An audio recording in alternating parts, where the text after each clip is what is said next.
بسم اللہ الرحمن الرحیم۔ السلام علیکم۔ شروع کرتا ہوں اللہ کے نام سے جو دلوں کے حال ان سے بہتر جانتا ہے۔ بیان کیا جاتا ہے کہ کسی شخص نے کسی دوست سے 3000 دینار قرض لیا اور واپسی کی تاریخ مقرر ہو گئی، مگر ہوتا وہی ہے جو اللہ تعالیٰ کو منظور ہوتا ہے۔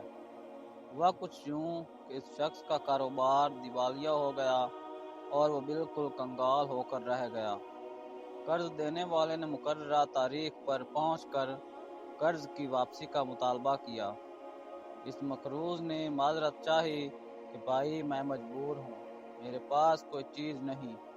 قرض دینے والے نے قاضی کی ہاں دعویٰ دائر کر دیا۔ قاضی صاحب نے اس مقروض کو طلب کیا اور سماعت کے بعد اس مقروض کو 1 ماہ کی مہلت دی اور فرمایا اس قرضے کی واپسی کا انتظام کرو۔ مقروض عدالت سے باہر آیا اور سوچنے لگا کہ کیا کروں۔ اسی دوران اسے رسول اکرم صلی اللہ علیہ وآلہ وسلم کا ارشاد گرامی یاد آیا کہ جس بندے پر کوئی مصیبت، کوئی پریشانی آ جائے تو وہ مجھ پر درود پاک کی کثرت کرے، کیونکہ درود پاک مصیبتوں اور پریشانیوں کو لے جاتا ہے اور رزق بڑھاتا ہے۔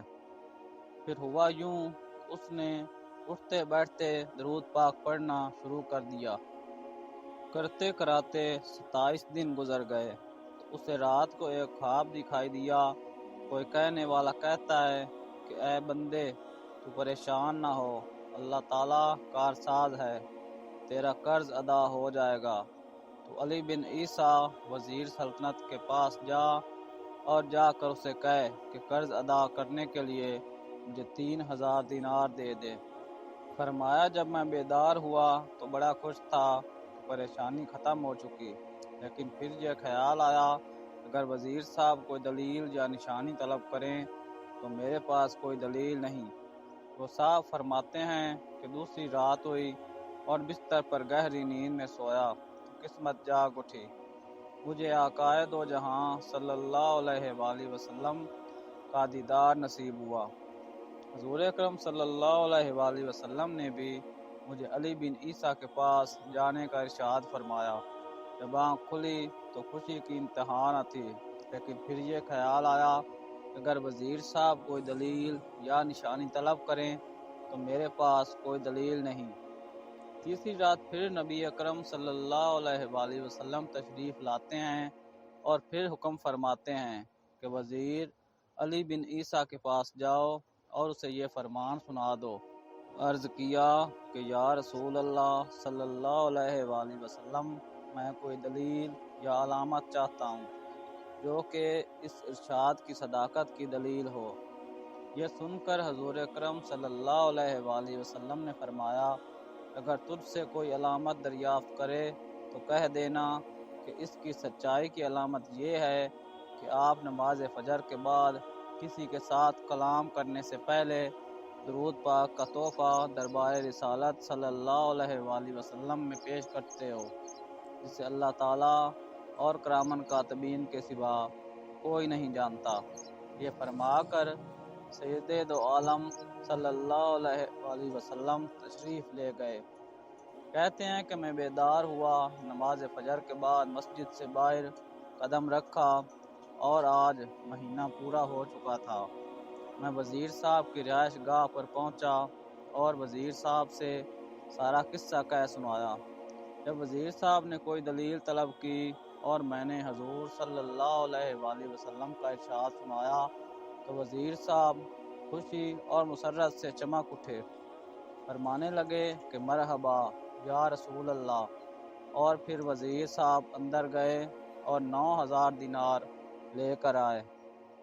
ان میں سے 3000 دینار میری جولی میں ڈال دیے اور فرمایا کہ یہ 3000 قرضے کی ادائیگی کے لیے ہے، پھر 3000 دینار اور دیے کہ یہ تیرے بال بچے کا خرچ، اور پھر 3000 اور دیے اور فرمایا کہ یہ تیرے کاروبار کے لیے ہیں۔ پھر وہ صاحب فرماتے ہیں کہ میں وہ رقم لے کر سیدھا قاضی صاحب کی عدالت میں پہنچ گیا، اور جب فریقین کا بلاوا ہوا تو میں قاضی صاحب کے ہاں پہنچا اور دیکھا کہ قرض دینے والا بھی وہاں موجود کھڑا ہے۔ میں نے 3000 گن کر قاضی صاحب کے سامنے رکھ دیے۔ اب قاضی صاحب نے سوال کر دیا کہ بتا تو اتنی دولت کہاں سے لے کر آیا، حالانکہ تو مفلس اور کنگال تھا۔ انہوں نے سارا واقعہ بیان کر دیا۔ قاضی صاحب یہ سن کر خاموشی سے اٹھ گئے اور گھر سے 3000 دینار لے کر آ گئے اور فرمایا کہ ساری برکتیں وزیر صاحب ہی کیوں لوٹ لیں، میں بھی اسی سرکار کا غلام ہوں، تیرا یہ قرض میں ادا کر دیتا ہوں۔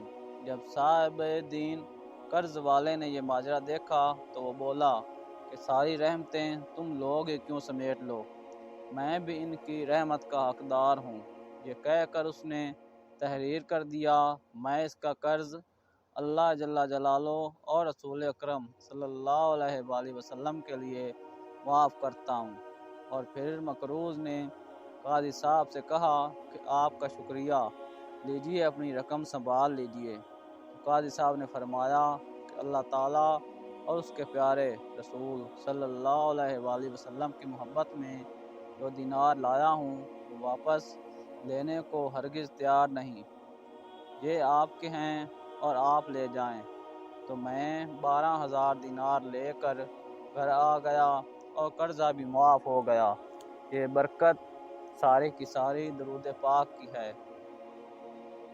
اللہ ہم سب کو کثرت سے درود پاک پڑھنے کی توفیق عطا فرمائے۔